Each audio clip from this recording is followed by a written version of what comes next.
เห็นบ่อยากเกิดไปหม่องใดนี่ชีวิตเขาเลือกใดแต่กี่แต่ก่อนบ่ฮู้ว่าเป็นคืออาตมาบ่เคยเข้าใจว่าชีวิตเขาเลือกบ่ได้เกิดมาจังใดก็ก้มหน้าก้มตารับไปโลด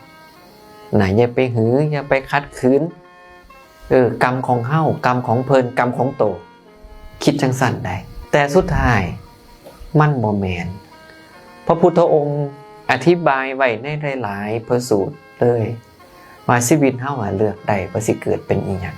เพียงแต่ว่าที่ผ่านมาเฮาบ่เคยได้ยินได้ฟังธรรมเฮาก็เลยบ่ได้เลือกชีวิตเจ้าของว่าสิเกิดเป็นอีหยังเห็นบ่อยากเป็นกษัตริย์อยากเป็นคหบดีผู้มั่งคั่ง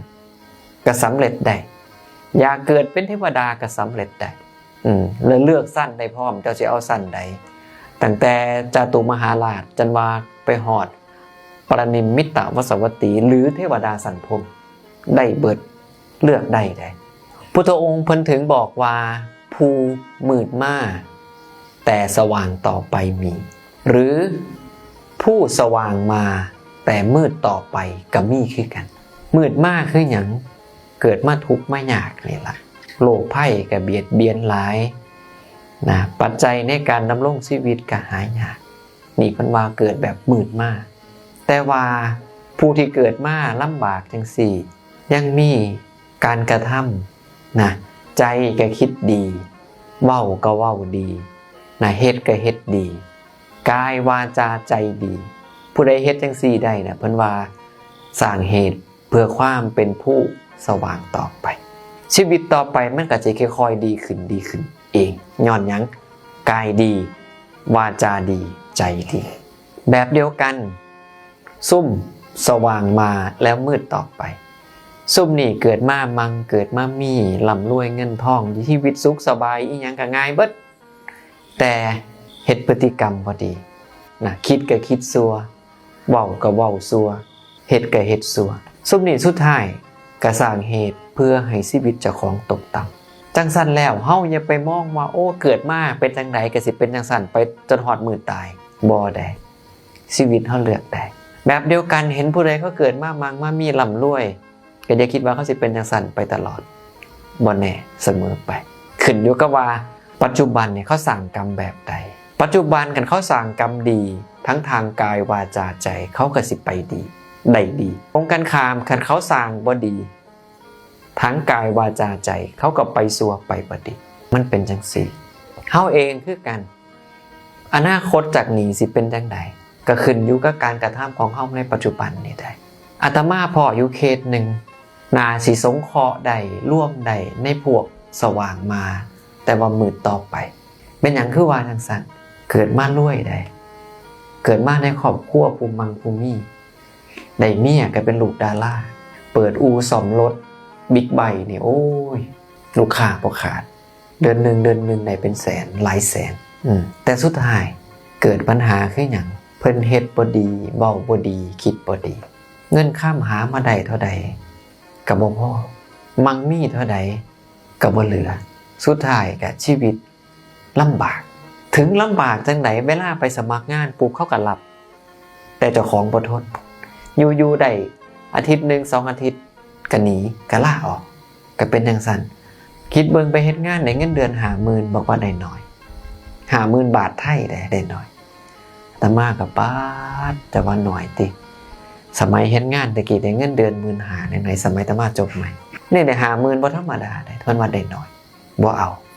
ลาออกหนีสุดท้ายชีวิตก็ลุ่มๆดอนๆต่อไปเห็นบ่ว่าเฮาบ่ต้องไปซ่าไหนว่าผู้ใดสิเกิดมามั่งมามีหรือบ่ต้องไปกังวลเจ้าของเกิดมาทุกข์ไม่ยากเพราะหยังเฮาเปลี่ยนได้เปลี่ยนโดยอาศัยการกระทำหรือกรรมในปัจจุบันของเฮาเปลี่ยนโดยการคิดดีพูดดีทำดีแล้วชีวิตต่อไปมันสิดีเห็นบ่ที่เอาพระสูตรมากล่าวไว้ก่อนหน้าว่าความสำเร็จเป็นของผู้มีศีลและคนมีศีลสิสำเร็จได้ย้อนจิตบริสุทธิ์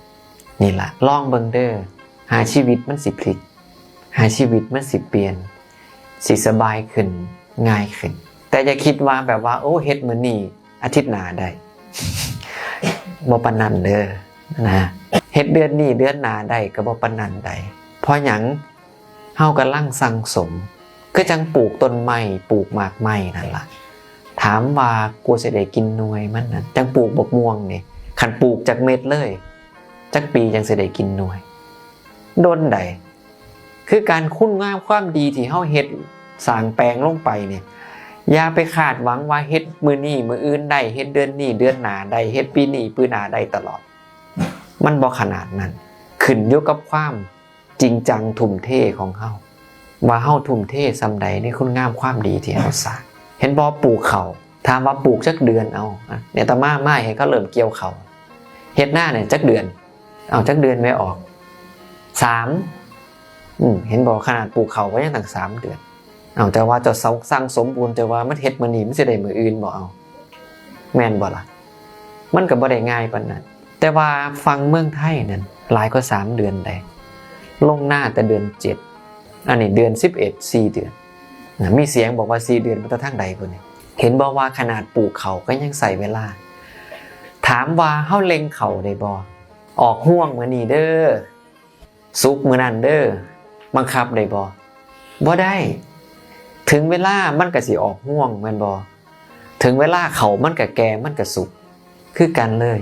คุณงามความดีที่เฮาสร้างเฮาแปลงมันก็สิมีเวลาที่เหมาะสมที่มันสิให้ผลบังคับบ่ได้บีบบ่ได้เล็งบ่ได้นี่เฮ็ดหน้านี่ลองเอาเบิ่งติล่ะซื้อปุ๋ยมันเป็นกระสอบมาใส่นี่ถึงเวลาของมันจะค่อยสิเหลืองเด้เล็งบ่ได้เด้ถึงเวลามันก็สิออกห่วงของมันเองสิใส่บ่ใส่ปุ๋ยก็ออกถูกบ่นั่นล่ะเมื่อเฮาเข้าใจจังซี่แล้วว่าแม้กระทั่งเฮาปลูกเขาก็ยังเล็งบ่ได้บุญกุศลก็คือกันสร้างแล้วเฮ็ดแล้วเล็งบ่ได้เพียงแค่ว่าเฮ็ดไปสั่งสมไปคอยบำรุงรักษามันเห็นให้มันงอกงามเห็นให้มันใหญ่หรือภาษาไทยเพิ่นว่าเจริญเติบโตต่อไปหยอดไปมื้อละน้อยมื้อละน้อยเฮ็ดไปมื้อละน้อยแล้วก็สั่งสมให้มันหลายขึ้นเลยเฮ็ดมันตอนเนี่ยเห็นบ่เวลาเฮ็ดหน้าคันฝนแรงเป็นจังได๋เขางามหรือเขาตายคือกันพวกเฮาเฮ็ดบุญไปกำลังบุญกำลังสิให้ผลถอดใจไปเฮ็ดบาปซะก่อนถามว่ามันสิได้บ่มันก็ยืดออกไปอีกนะอย่าใจร้อนแล้วก็บ่ต้องคาดหวังว่ามื้อนั้นมื้อนี้หน้าที่เฮาเคยเฮ็ดไปเบิ่งแล้วนะหลายคนน่าสิผ่านประสบการณ์เคยเฮ็ดหน้ามาขนาดสิเข้าใจว่าเฮ็ดหน้ามันเล็งบ่ได้นะมันมีเวลาที่เหมาะสมว่าไถหุดย่ามนี้เด้อหว่านก่าย่ามนี้เด้อดำหน้าย่ามนี้เด้อเกี่ยวเขาย่ามนี้เด้อถูกบ่มันมีเวลาของมันคือกันเหตุปัจจัยดีๆที่เฮาเฮ็ดก็เฮ็ดไปสร้างสมไปถึงเวลามันก็โผล่มาให้เฮาเห็นเองมีอยู่เคสนึง